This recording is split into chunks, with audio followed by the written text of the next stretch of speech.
Okay, ngayon naman ay pakikita ko sa inyo itong table na to. This is the examples of statement in null hypothesis and alternative hypothesis. So, for example, in the research type correlational, ito yung research title natin, the relationship between a person's weight and the length of time spent watching television. Ito yung example na sinusulit natin. Non-directional example na sinusulit natin sa ating null hypothesis. At ito naman yung alternative hypothesis. So, as you can see, anong difference nila? In directional, sinusulit natin agad na no positive. Pero, pag naman may non-directional, sinasabi lang natin na no relationship. Wala yung salitang positive or negative. Pag alternative naman, sinusulit natin directional na mayroong positibong relasyon. Pag non-directional, alternative, there is a relationship.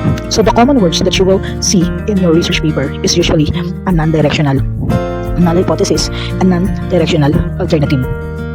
So, after naman nating magkaroon ng calculation at nailagay na natin ang ating mga data, after na observation natin, nagkaroon tayo ng data, tapos nilagay natin sa Excel, pagkatapos nilagay natin doon sa ating mga data tab, data doon sa loob ng, for example, Jamovi or SPSS, magkakaroon tayo ngayon ng mga of-team value. Okay, magkakaroon ng resulta. Doon natin makikita kung meron bang positive relationship or negative relationship. So, nagkakaroon ng importance itong salitang directional null hypothesis at directional alternative hypothesis once na nakita natin doon sa ating results. Depende sa ginamit nating statistical test. Okay po? So sa ngayon, ang isusulat lang natin ngayon ay non-directional null hypothesis and non-directional alternative hypothesis. Okay? On the other way around naman, sinusulatin natin ang ganitong uri ng hypothesis. Ito. Pero ito ang mas kadalasan natin makikita sa mga research paper. Pero pwede rin naman ito. Pero mas formal ito. Okay po?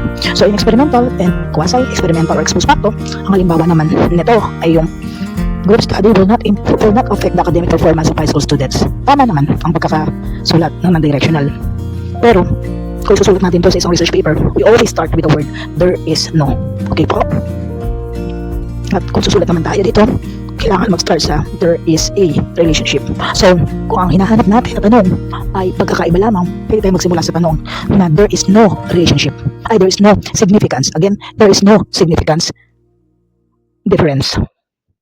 Null hypothesis po yun. Pag naman nagsimula tayo sa salitang there is a relationship, ibig sabihin, ang sinusulat nyo o binabasa nyo ay alternative hypothesis.